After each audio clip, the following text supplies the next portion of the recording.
Welcome to Built to Last, the podcast where entrepreneurs share real stories about the triumphs and challenges of building enduring success.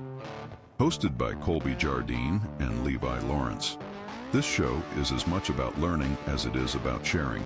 Every day is a learning curve, and Colby and Levi invite you to join them as they uncover the habits, mindsets, and strategies that help organizations and individuals thrive.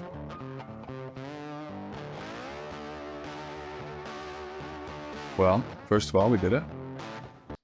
However many years later, we finally got ourselves into what we're calling a podcast. So Congratulations to you. Yeah, cheers. Cheers. Cheers, mate. Yeah, this is good. So I'd like to at least get us to the point where people understand why we're here. Yeah. And it's been a hot topic for the company, internally and externally. Yes. What are we doing and why is it important, and kind of a bit of our origin story. And I don't know, we can kind of take turns and give some context to people. I'm imagining that's probably a safe place to start. Yeah. I think. So whoever wants to go first, we can dive right in. Do you want backgrounds or why? Or what? Oh, we've got a whole hour. I think we could do both. What first? You ever see the movie Radio? Okay. Then they ask him what kind of pie he wants, and they give him two options. He says both. So I want two answers. So give a little background about yourself first, and then we'll tie it into the kind of merger, for lack of a better term. Yeah. So we've probably already done intros. So my name's Levi, and my past history is I'm a line cook with a business degree. And I've had a chance to do a couple of different businesses, and it started out from a passion for the work I was doing. And like a lot of people, the whole E-Myth thing is I was good at a thing and I enjoyed a thing. And so I got good or bad advice to start a business in that thing. And I grew that business from a couple people to 40 people, and I raised money and I learned lots of things, and that business blew up. And that's a whole other podcast. That's an episode that I'm willing to share, but it's tangential for sure. But over that journey, I realized that I was really interested in what makes a business succeed and what's the stuff under the hood. And one of the things I'd love this podcast to be about is discussing those questions that have no answers. Both of us are in our peer groups, which we can talk about. Both of us surround ourselves with people more intimidating or more expertise or knowledgeable than us. And every single day, the work we do is talking about the problems that are complicated, that there's more than one way to tackle, that it's no such thing as an expert in that space because it changes so frequently or it's so specialized. And so one of the things because of where I've come from and what we're doing now, I love just talking through that complexity and sharing some experience and learning from others. We are consultants, but don't want to be consultants. Yeah. Or I don't like consulting. But then I love learning. I love sharing learning. And so how anybody else would call me a consultant, and internally I hate that label. But learning new things and sharing learning of new things is really what I want to do. And I'm hoping we can do that this podcast. What about you? Well, similar but different. Coming from a nutrition background, zero business, but got thrown into the trenches with the first company that I was a part of, and just had to touch on everything from business development to marketing to being in the marketing, being the face of the company, and doing all the sales and all that sort of thing. So, and then having that blow up in my face, which will be a whole other podcast. Episode 13. It'd take me a while to get my story straight. Yeah. But similar to you, after I saw, how things worked, common problems, and then also just the general complexity of the things that people have to navigate from an HR perspective, from a sales perspective, going into new markets, choosing to grow. Technology. Yeah, exactly. So I'm fascinated with seeing things grow and fascinated with seeing things work and building stuff. So this from nutrition school to where I'm at now. I wasn't really picturing this, but it was kind of a series of strange events that brought me here, and I love it. And the entrepreneurs that we get to work with is just kind of, this is the reason we're starting the podcast, so more people hear that this is normal. And Yeah. The stories that we're going to share and the anecdotes that we're going to present are common, and that people aren't alone, and Yeah. hopefully they get something useful out of it. I'd really like to double click on something you just said. Is just that I work with a lot of these peer groups and business owners, and our clients are like overwhelmed or like confused or like, where do I start? This journey, and it's a journey. A lot of people talk about the entrepreneurial journey, the roller coaster, all that stuff. It is so isolating. And so in what we've done, the empathy, our values, and how we approach these problems, I feel is different. But at the end of the day, it's because we believe that nobody should be alone. And so we're not like experts telling you what to do. We're joining you as part of your team to continue the journey forward. We're going to learn with you. But being a business owner or a leader in any case is a really lonely thing, and you are not alone. I would suggest, I'll speak from my own language, we have yet to work with anybody who has a problem that we haven't seen somebody else share.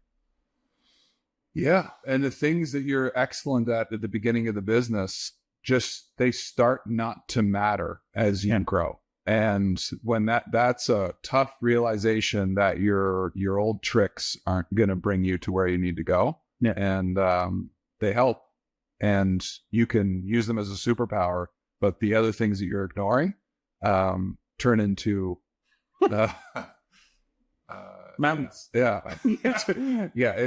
And we like peer groups being one of the major reflection, I guess, enablers that make us think about where we're lacking, has been a complete life-changing experience. I just got back from Brazil for one of my first EO forum experiences, and it was just, I thought I was used to the peer group experience, and then that made me realize that there's a whole nother level to this stuff. Yeah. Very, very exciting. And you're a Wallace McCain alumni. I got good advice once, and this ties into kind of the complexity of the things we want to go, is that the learning's never ending. It's the way I articulated it, and I'm stealing it. I can't even remember. I can't attribute. We steal everything. I steal everything. But as for every new level, there's new devils. Yeah. And I get a bit of a video game pass, and I was like, yeah, no matter how good you get at something, there's always a new level. And every new level has a new devil. Yeah. And so at the beginning, like I first opened a e-commerce grocery company. Like in 2008, I had groceries online for home delivery, a little bit ahead of my time. So I figured that out, but eventually the problem wasn't like e-commerce and website and delivery. It was like onboarding and culture and retention. And then the problem was supply chain management and sophistication and like contract cropping. And so every time I felt like I was getting good at what I did, I just uncovered a new layer of complexity. So new levels, new devils is definitely an anchor thought for me as I work with companies. Yeah. And for anybody wondering, that company today is Amazon. Yeah. That's super, super true. And so let's get into some of the backstory of how we got together, because like Sure. there's our kind of personal backgrounds, but I can start this off. Sure. So for context for people listening, this will get better. I promise. We're figuring it out, and we're gonna fight our way through it with this battle of bread and butter Cab Sav. And so for me, Aaron Furlong, who is not here today, he's here in spirit. He's somewhere down south. Thank you. We originally started Iron House in 2017 with 2 cell phones, both kind of down on our luck. He had just finished working in the construction industry, a little burnt out. I had just gotten the rug pulled out from underneath me from the last company that I was with, and back living with my parents. It was a real It was one of those moments. And we had just got chatting in a cafe about marketing and tech and things like that. So we decided to start this little marketing company that day with 2 cell phones, the iPhone 8 Pluses, and started selling contracts to companies around town. And we weren't really intentional about the whole thing, but it started to snowball because we had a little bit of a knack for it. And, there was a kind of a ripe market for people that needed that kind of service. And it started to snowball. And then we quickly realized that I have a stat that is completely made up, but there's a new marketing company in Atlantic, Canada every 6 seconds. So I started to feel that this is a fake stat. But it felt that way, where we were competing in a market that was very hard to explain to the client, always fighting for our value. And we still really do a fair amount of marketing, and we have a whole content division that does a lot of work, and we'll get into that later. But the need to kind of have a bit of a pivot and something interesting, and that's where we were working with you. I don't even remember the context in which we were working together, to be totally honest. You weren't even in the country. Oh, I was in South Africa. Okay. Right. Yeah. Right. Okay. So tell me what happened, because I don't remember. I was in another country. So I'll talk about my point of view and we'll catch up here. Sure. As with many people who close a business or blow up a business or fail a business, eventually in that limbo of, do I get a job? Which I did briefly. I lasted 3 months. Yeah, I thought about that too. And you end up helping other people, giving advice, consulting. And so I started a business I closed in 2017. And by 2018, I had a consulting shingle called Pragmatic Business Consulting. And the idea is I was giving hard advice to small businesses trying to systemize and create process. When I started, it was the idea of I want to be like helping David against Goliath. I wanted to be I had seen food product, food service, hospitality, brick and mortar, retail businesses not be able to compete with the people with lots of stuff behind them, the corporations, the franchises. So I can go in and help that. I spent a lot of time building that for my company, and I could relate to them. I was passionate about it. Come to find out, there's a lot of need for it.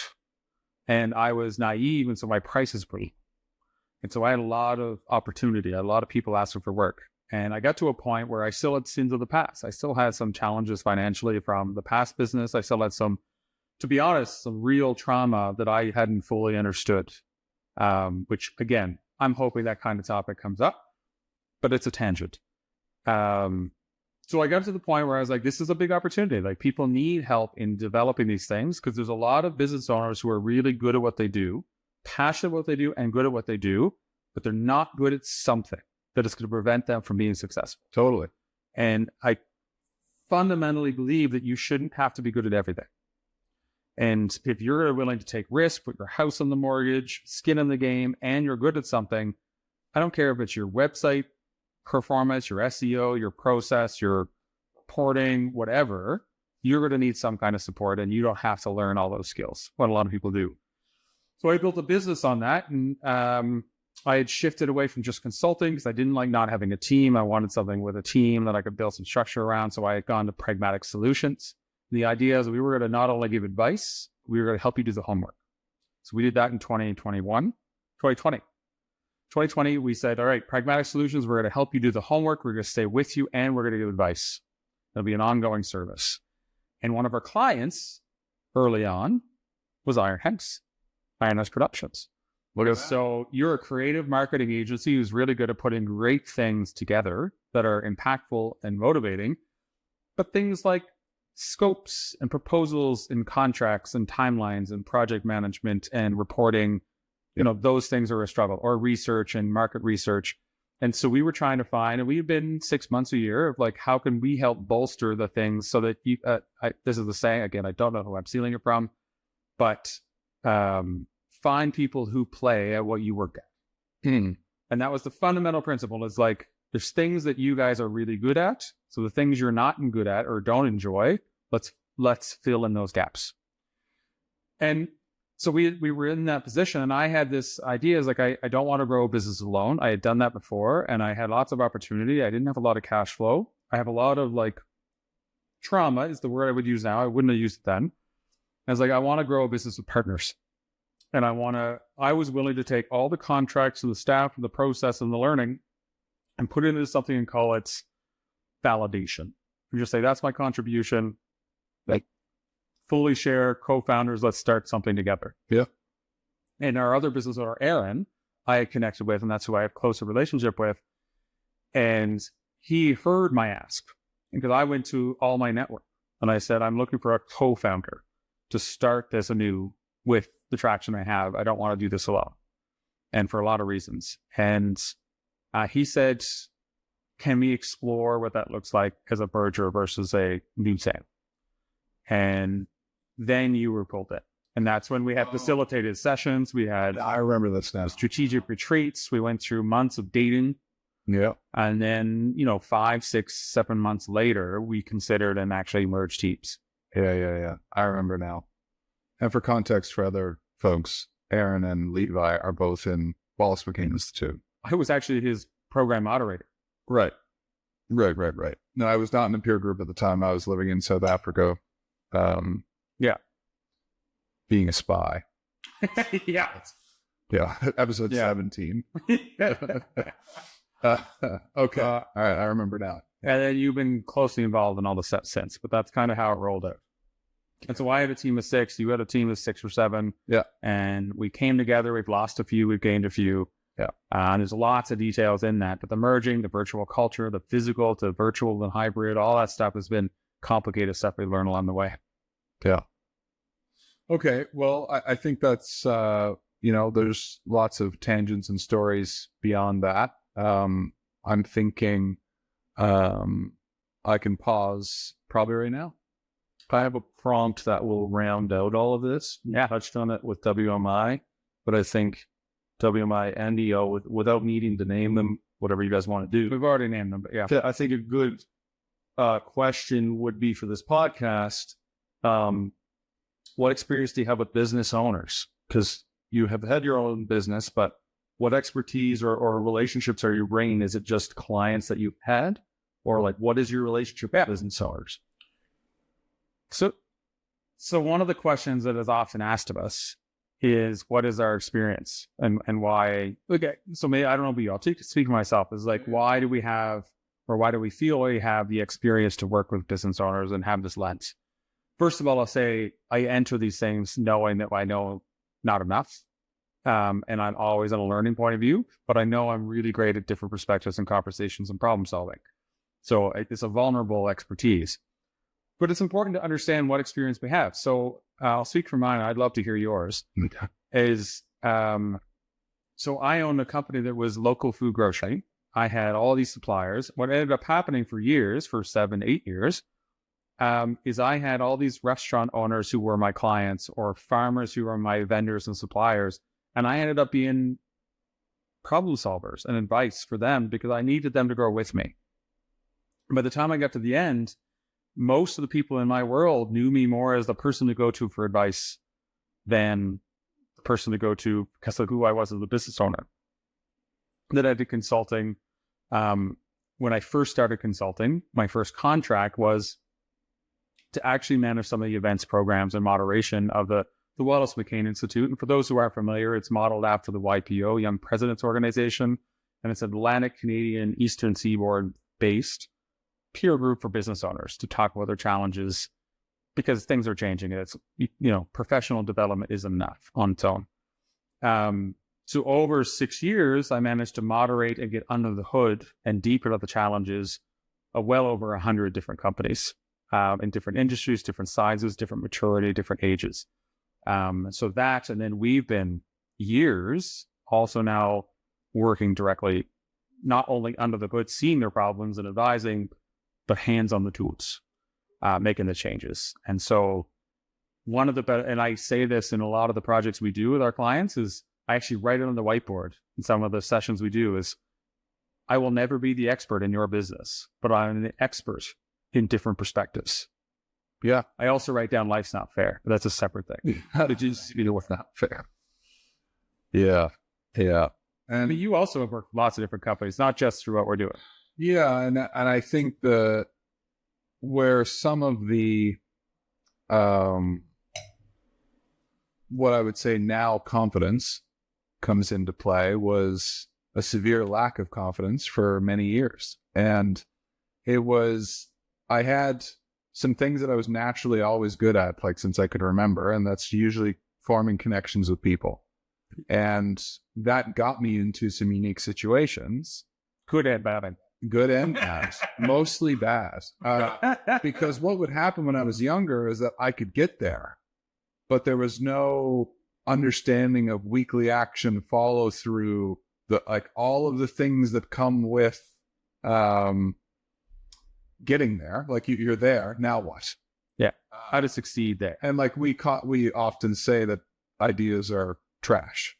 What's the actions that need to come next? And so that didn't really drive home for me for a long time. And then I got deeply obsessed over the past few years, actually working with one of our close pals, Matt Sims, and his crew at Simplicity. We went through that fast training and sat through it patiently. I don't love sitting at a desk. But at the end of that, I started to really grasp what kind of weekly actions it was going to take to get to where we wanted to go. And that was a huge driver for me. And I suppose I just, from there, since joining EO, Entrepreneurs Organization, those things just were another superpower added on to what I felt I already had naturally. Yeah. The ability to follow through and also realize that, I don't know, I guess that most business owners have those little superpowers and they've been using those things for 20 years. Yeah. But the gaps that they're not seeing are preventing them from either getting the most out of their business when they sell it because they're thinking about selling it now, or the ability to scale it to where they need to go because right now they're running their business off Post-it notes on the wall, and they're the quoter, they're the everything to the business, and nobody has any kind of formal empowerment to make their own decisions. Yeah. So that has been, and besides that, working with lots of different businesses from a marketing standpoint, that's also something I was just naturally good at, was coming up with disruptive, creative ideas. And it's hard to do the marketing without learning about the challenges on it. Yes. And also which is funny, the part that I'm more fascinated with now is how to make a business work. And what does that mean exactly? Yeah. And it's like, it's a multi-pronged approach, constantly thinking of all the important things. So yeah, I mean, since then we've worked with tons of different businesses from a marketing perspective or a systems and change management perspective. And I just think that from failure, we have an extra layer of compassion and empathy. Road rash. Shared road rash. I think that going into this from a very compassionate standpoint is like, oh, don't worry, we understand. Yeah. We understand your challenges. Yeah. Because it hurts. But that built. So we mentioned the peer group. I believe there's a lot of peer groups, McKay Forums and YPO and WMI and EO and tech, and there's all kinds of across the country peer groups. And it's just, where do you have a group of people you can talk about the challenges you're really facing, tell honest truth, hold you accountable, and that you can talk about that they just get it. Yeah. The average leader or business owner can't talk about their honest problems with friends and family. They won't necessarily get it. And I don't want to burden them or what have you. So having that outlet is really important.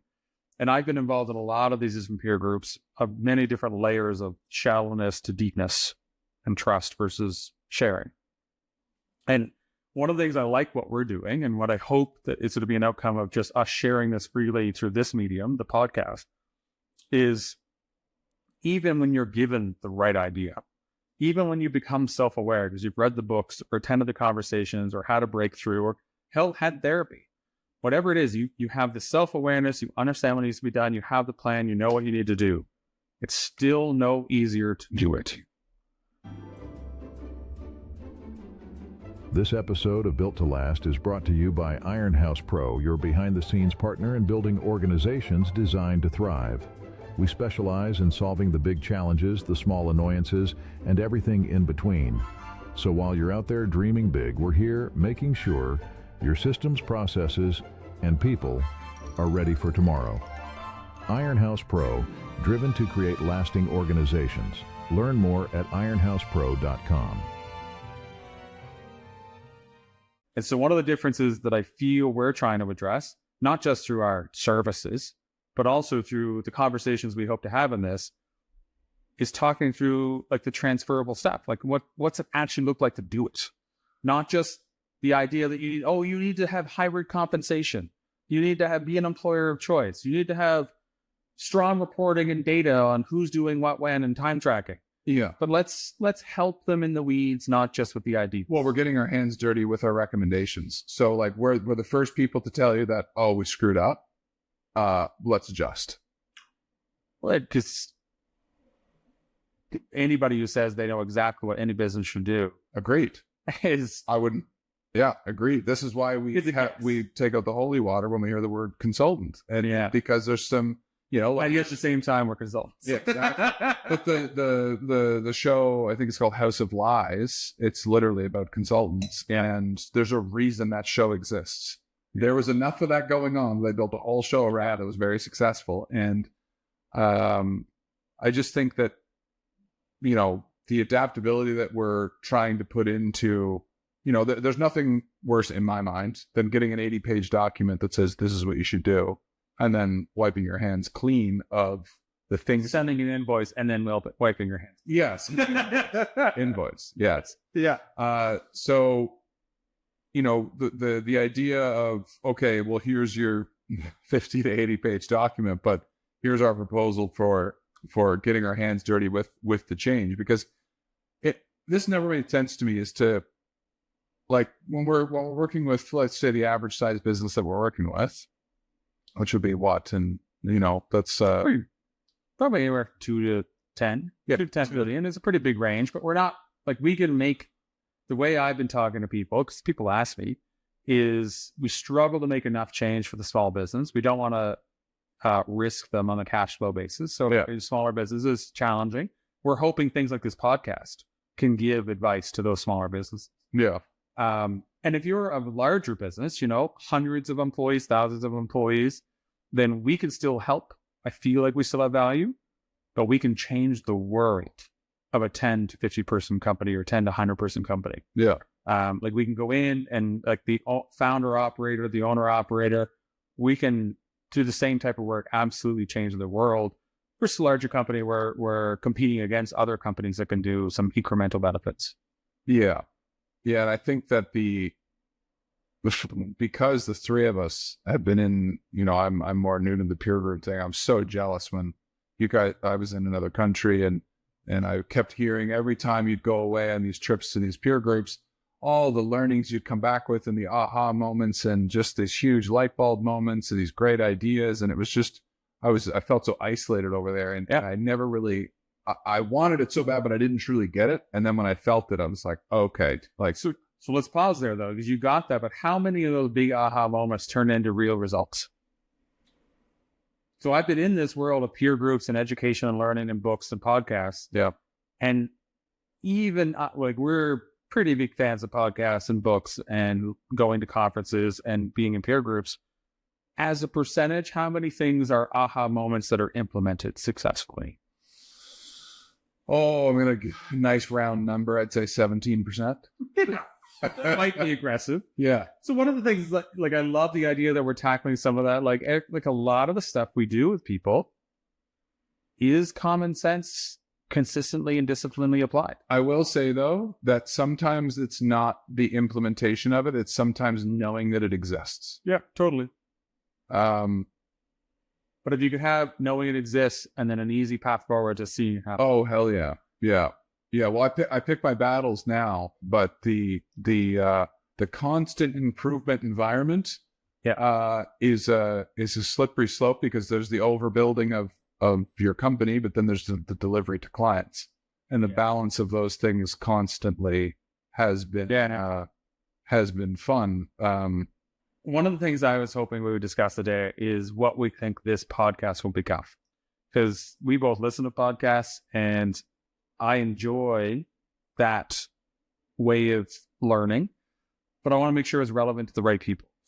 Yeah, and I go to certain podcasts for certain reasons. Yeah. And maybe I didn't even realize I was doing that, but I would, if I was looking for, if I was curating the answers I was looking for, I would be going to certain podcasts or perspectives. And I would confess that we're starting this, not necessarily having people to discuss what we both want this to be.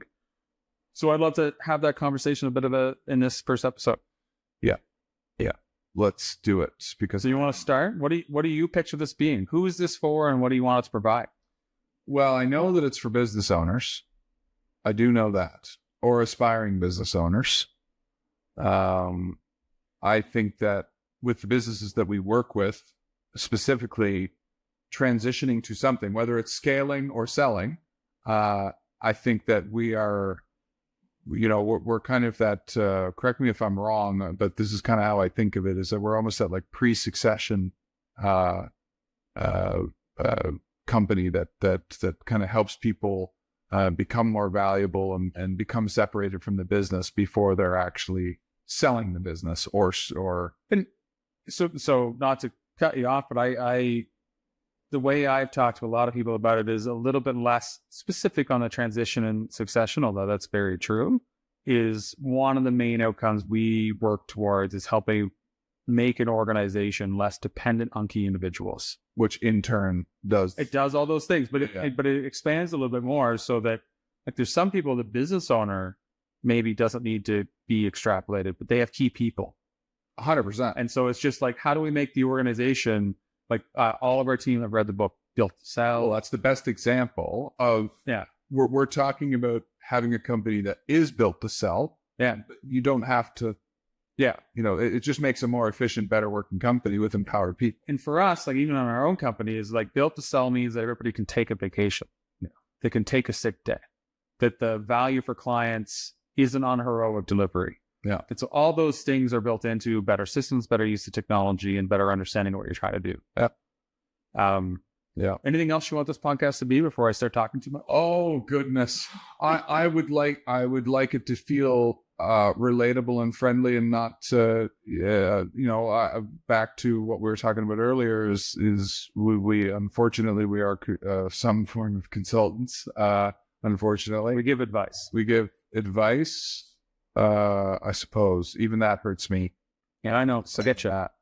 But I would like to take the approach of compassion and empathy of meeting people where they're at.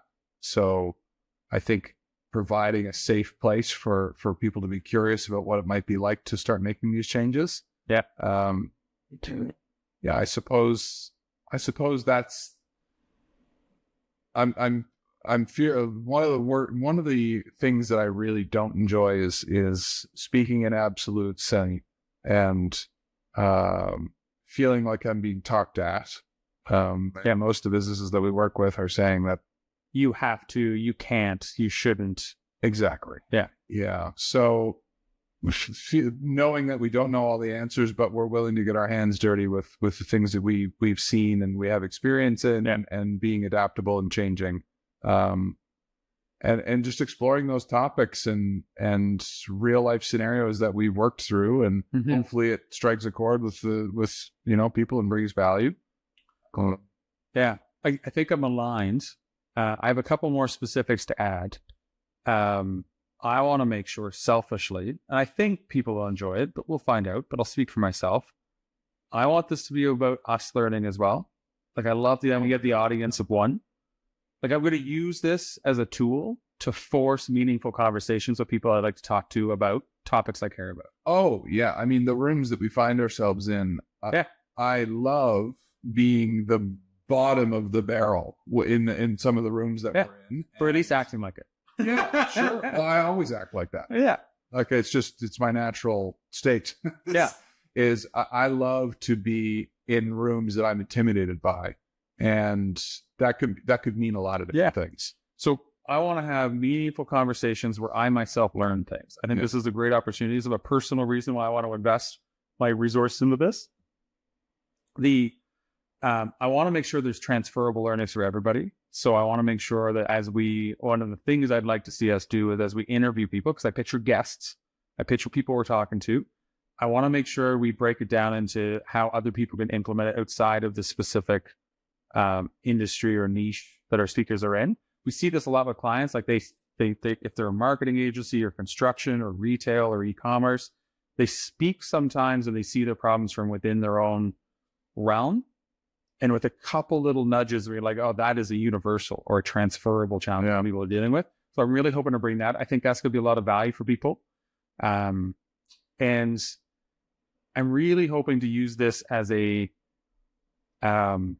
mentioned it earlier, but is a tool for helping people to just understand they're not alone. Yes. And so I want us to learn selfishly, you're not alone. Other people share these problems. None of these are taboo subjects. Well, this goes back to the peer group thing, is that if I didn't hear you guys talking about it all the time, I would have struggled through life and not really realized that it's possible to be in a room of high-performing people in all different industries and being able to take from those 5 or 6 or 30 people in some cases. And they're all dealing with the same problems. They're all creatively coming up with their own ways of dealing with things. And I hope that we can bring those years of experience of being in peer groups too, and hopefully encouraging people to get into peer groups that maybe aren't. Because I can't imagine my life without them. Another area I hope to explore, and it becomes a little bit more in the weeds, I guess is the word we would use. I think it's going to be interesting to tie in some of the where things are going. So we're in a really interesting perspective. We're looking at like where AI is affecting companies of an everyday nature, where human resources and generational gaps are happening, how technology is being utilized, whether it's on websites or intranets and e-commerce and project management. And I'm hoping we can become a place where we can have those conversations so people start to glimpse the future coming towards them. So that combination, so we talked about the questions that have no answers, that are complicated, that are evergreen, that are like, human problems that everybody suffers with. There's a progression of becoming a larger company or a more complex company. But I think we're at an exciting time for business. Exciting, but also intimidating. Things are changing so quickly. Where do you market? How do you market? What's content look like? What's sales look like? What are all the tools that you're beck and call, and what are the expectations of your customer that are being set not by the independent small business but by the large company? The one other thing that has been popping up a lot is the amount of businesses that have to do something because the owner operator for however many years needs a plan to get out. They are either passing it down, selling it, or passing it down.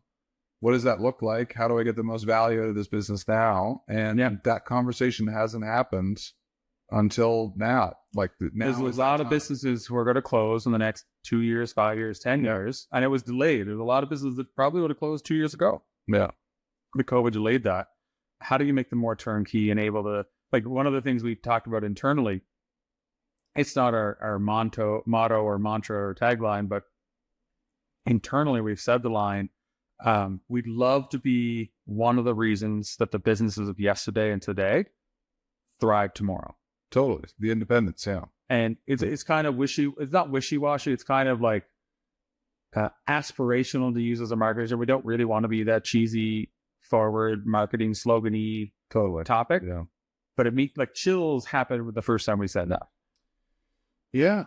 Well, it's I like to think that it's coming from a super legitimate place of like, we genuinely like to see things work, and we generally want, independent businesses to do well. Like it's coming from a pretty darn genuine place. Yeah. Curiosity, I think, is a core, is one of our core tenets. Yeah. And back to the peer group thing, that's all our pals, right? Yeah.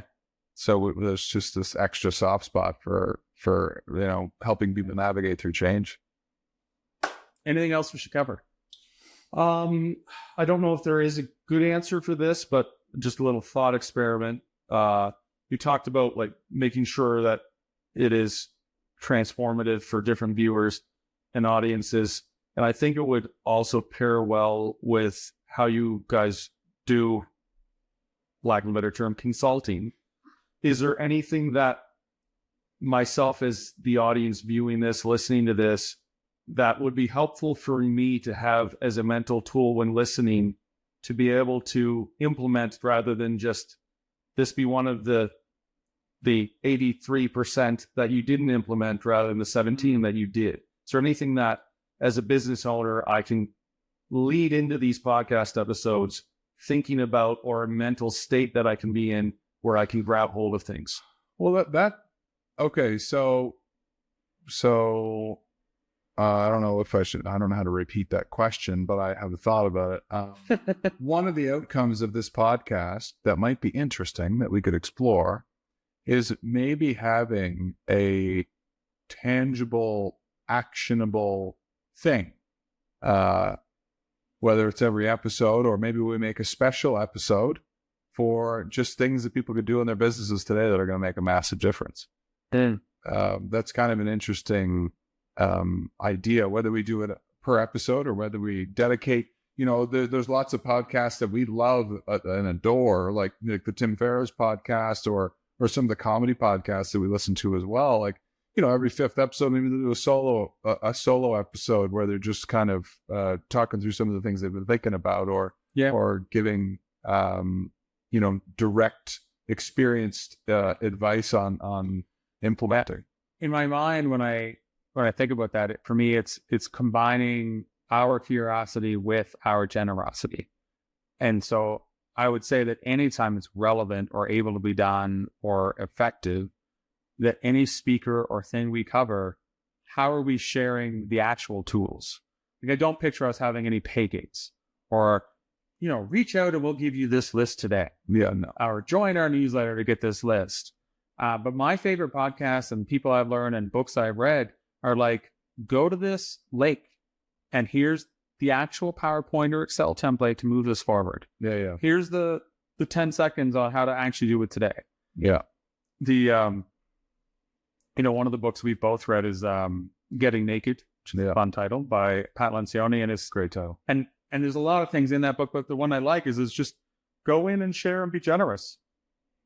Work will come if there's a fit in values. Yeah. We're not there to hold back knowledge. Yeah. Just go in and give your advice for free and find out if it's a fit. And that's a big, rough paraphrase of that book, but it's a principle I took out of it. Yeah. And so I love the idea of us, like, there's no reason why there's templates and tools and best practices and infographics and examples from us 10 speakers, but I love the idea of using this as a way, like listen to it, decide if you want to try it, actionable first step. Yeah, here's some safe things that aren't going to completely destroy your world. And you mentioned earlier, like, and it bears a little bit of extra chat, is like, I think it's me who said to you, is like, I think ideas are trash. Yeah. And I really do. Like, it sounds like bold, it gets attention, but I've never met an idea. I've never heard somebody with an idea that idea survived execution.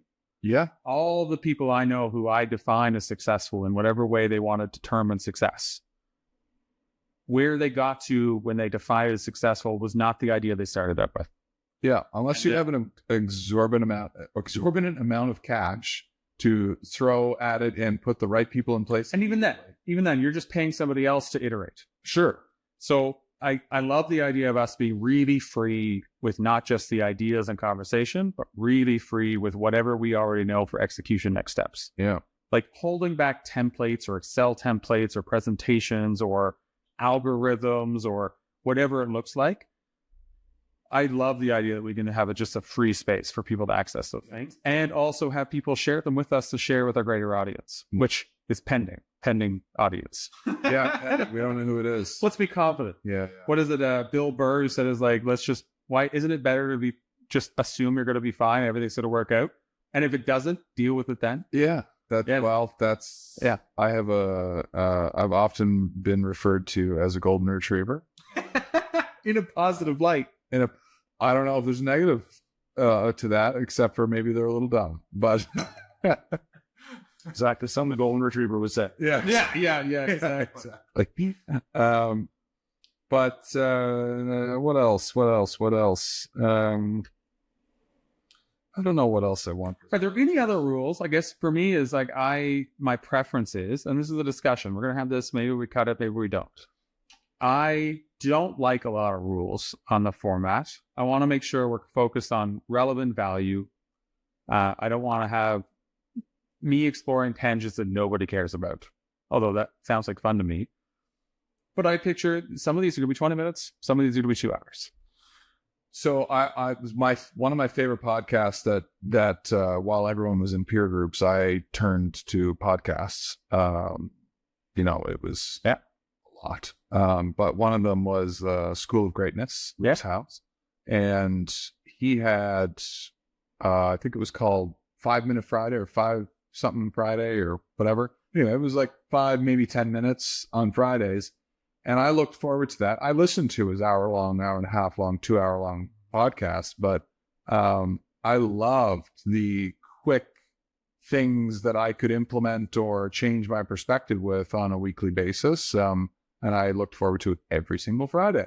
So I'm open to because we live such interesting lives where... And adaptable is one of our core values. Yes, it is. And because we're in interesting rooms with very interesting people often, if I have the opportunity to grab somebody that's got a really unique perspective on the world, I'm going to take it. And I think that we should not be penalized for that. It's true. I agree with you, but also I don't think I've ever had a really great conversation that I've allowed to last less than 30 minutes. Sure. So maybe we should put a time limit on it, even if they got nothing great to say after 15. We got to sit here for 30. I'm barely covering ground, 30. But anyway, I talk too much. It's different people. But I guess what I'm saying is I want to be flexible in the format as we explore. Yeah. Right. I think as long as we're open to the audience of like, hey, this is what this episode is, saying that, the love it or hate it, the Rogan podcast, biggest podcast in the world. Nobody cares. It is what it is. But he'll do MMA podcasts and just say that in the episode. It's like, hey, for my fans that don't love this is what I'm doing today. Don't pay attention. And so, I'm sure that'll pop up where we see a niche or a special interest in something. And I picture sometimes I won't be here, you won't be here. Of course. Yeah, I picture we're going to be like trying to keep it to complicated subjects, meaningful conversations, transferable value for the people we're talking to. Yeah, and one of my special interests, it's kind of, I love to hear people's stories of their darkest moments and darkest times and how they change the scripting out of those scenarios. Yeah, I am obsessed with that, the comeback story. I'm fascinated by it. The power of hindsight. Yeah. I can talk about my failures and the details that I wish people had told me those stories when I was going through my first business. Yeah, exactly. Yeah. And whether that's a personal problem you're going through, whether it's a health scare, whether it's a whatever, I don't care. I love to hear the comeback story. Yeah. And so if I know, we know we've all met, hundreds of them by this stage. I think it's just so, like, I love the back to peer groups, and we're touching on that a lot today, but that's okay. The fact that we tie in the personal and the business with that, I think the health scare is tied to the business. Everything, thinking of one of my friends, Joe Romke, I'll give him credit. I know where I stole this from. He refers to what does like Joe Corp look like? How am I checking in weekly with the whole picture rather than just the business? Because one of the things that drives me nuts is that, and I caught myself doing this this year, was I've got all these strategic, very actionable items on the business front, but when I look at the personal side of things, I'm like, why don't I have a strategic plan for my business or for my personal life? Mhm. And so, kind of, So we're going to be talking about the one life, not the one life. Yeah. the work only. I like that. I've never been able to separate the two, and I never pictured on it. Well, I think a lot of people do. And I think like we all know those folks that just could completely absorb, and their whole personality is the business, and the home life is not so great. So I would like to at least bring it to light. Yeah. And to my earlier point of what I like to do is complicated topics. It's a complicated topic. Yeah. A lot of business challenges are rooted in personal challenges. Yeah. And not a lot of people can have that discussion. And like, it's one of those conversations where like a chamber of commerce is really valuable, but that's not a chamber of commerce event conversation. That's not a friend and family conversation. Yeah. Like, where do you have those conversations? It's certainly not a chamber of commerce conversation. Yeah. Yeah, it's certainly not. It's certainly not. So networking is not always just about business development. Yeah. Or at least in my world, I'd like to have more. Yeah, because a lot of the times the business development that we're truly needing or looking for is lying in the personal problems that we have. So it's everything's interconnected. Funny enough, so that's no shock to most people that'll be listening. But yeah, I'm happy with that. I think we remain flexible. We find a groove over the first few episodes. I'm feeling a groove. I'm feeling a groove as well. I'm enjoying the progress. I love what we're talking about doing. I love the idea of doing it. I've made peace with not having a name or a cadence or like we don't have the next guest booked or when we're going to record this next at this recording. Yeah. But I'm solidified and aligned so much on what we want to do that I'm excited only. I'm not worried about the rest of the details. Yeah. Yeah, and there's a lot of travel coming up this year for me specifically, and I'm definitely going to take this on the road a little bit. And I've met some pretty fascinating people in the last retreat I was at in Brazil, and we'll continue that to Whistler. If one outcome alone was that you had more meaningful conversation with people with good things to say, how rare is it to find a meaningful conversation opportunity with somebody you don't know well? Yeah. Hey, and to bring this down to a new level, how rare is it as a male over 30 or me over 40 of making a new friend? Oh, like an actual friendship where you have a real conversation. Like there's all kinds of real world. Yeah, when I move to a new city, I feel like I'm dating again, trying to make friends. I don't even know how to talk to new people. I'm like, hey, do you want to do something on Saturday? I don't even know how to do it. So it's very difficult. Everyone's in their routine. So if I can, once again, golden retriever, I need to have these interactions.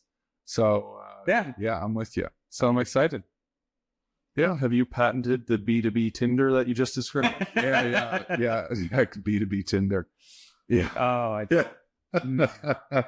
I think that's LinkedIn, but maybe it's not. LinkedIn is it's a necessary thing that I'm not in love with, but I love it. Yeah. Any other thoughts?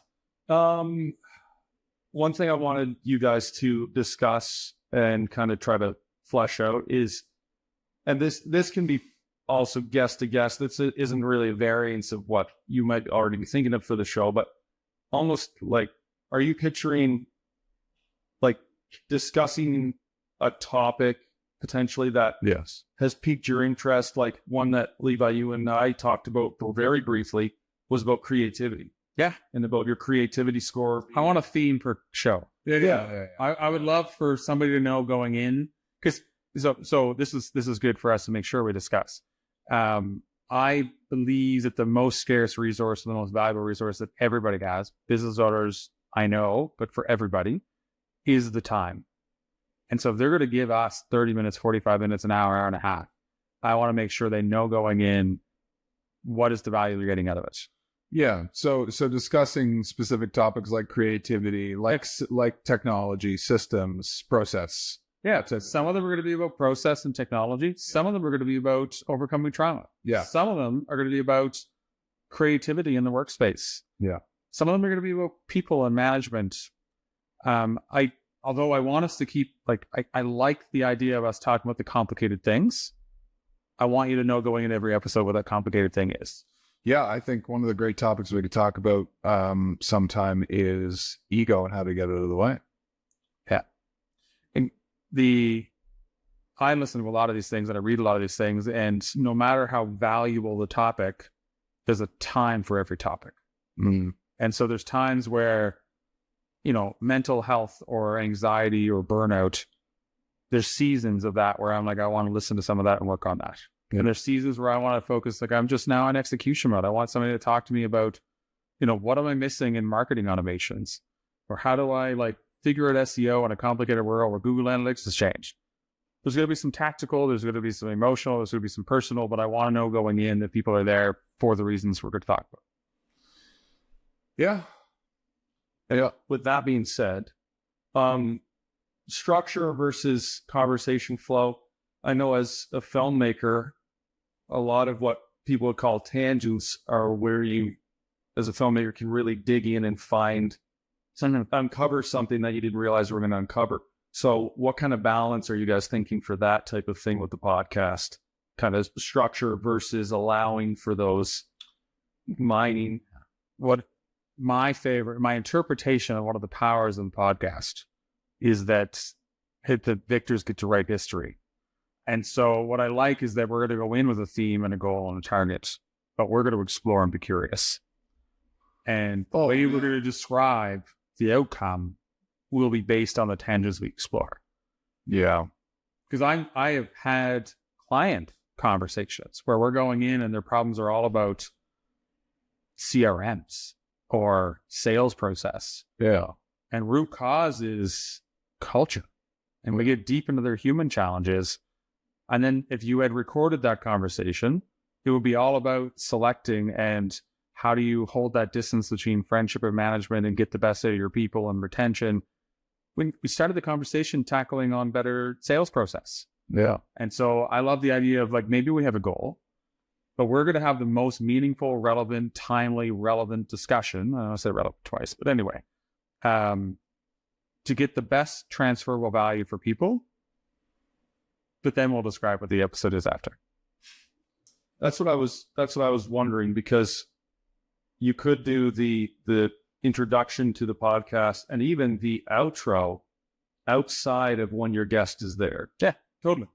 And because that would also allow for, because I believe you guys want to speak to the aspiring entrepreneur as well as the entrepreneurs that is ready to hand over the keys or sell or anything like that, is after the podcast, those thought-provoking questions you could even record after, that apply to everybody from the episode. Yeah. But yeah, I'm imagining that when we choose a guest, we're going to have some sort of context of who they are, and the overarching reason we want to talk to them is going to be about a certain topic, or a couple of different topics.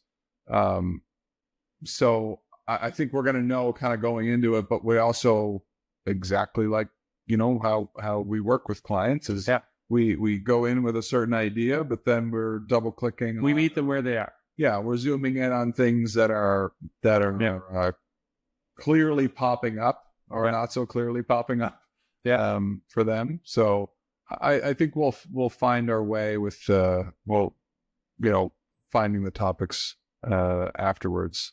But I think we'll be pretty. None of us are going to follow a tick box or a list or a process. No, we're going to look for the best value nuggets. Yeah. And I think we're genuinely curious enough to. We're downright geeky. Business geek is literally on my LinkedIn profile. Yeah. Yeah. And I think it would make sense that, much like you guys talking about running the business and how you're constantly learning and evolving, it would make sense that this podcast, even if we want to set a structure for it, that's going to change and evolve over time. Yeah, just as a business would. The only thing, and I said it a few times, I love the idea that our theme as we're talking about complicated and challenging subjects is there's a lot of people out there giving educational topics. And I use those as if I want to go learn on how to do this, I go to the experts who know how to teach me to do this. I feel there's a gap in people talking about the things where there is no clear, this is how you go do that. It's a discussion of how and sharing of experiences of how people have done that. And you are going to have to think about how to do it yourself and socializing those ambiguities, those things that are just non-answerable. I love finding a space within it, but that is a broad category. But setting up your Google Workspace, setting up your Microsoft 365, setting up a CRM or best practices on labels and tagging, like we could talk about all those subjects that I don't picture ever being a thing we concentrate on. I like the idea of being a little bit more in the gray, a little bit more in the ambiguity. And that's where our center stage, because we live in a place with so many different perspectives and connections in different industries. Yeah, and we could speak to things that have worked for us or for clients. Yeah, and we turn challenges into stories. Yeah, I think it's more of a story-based, more than you should do this.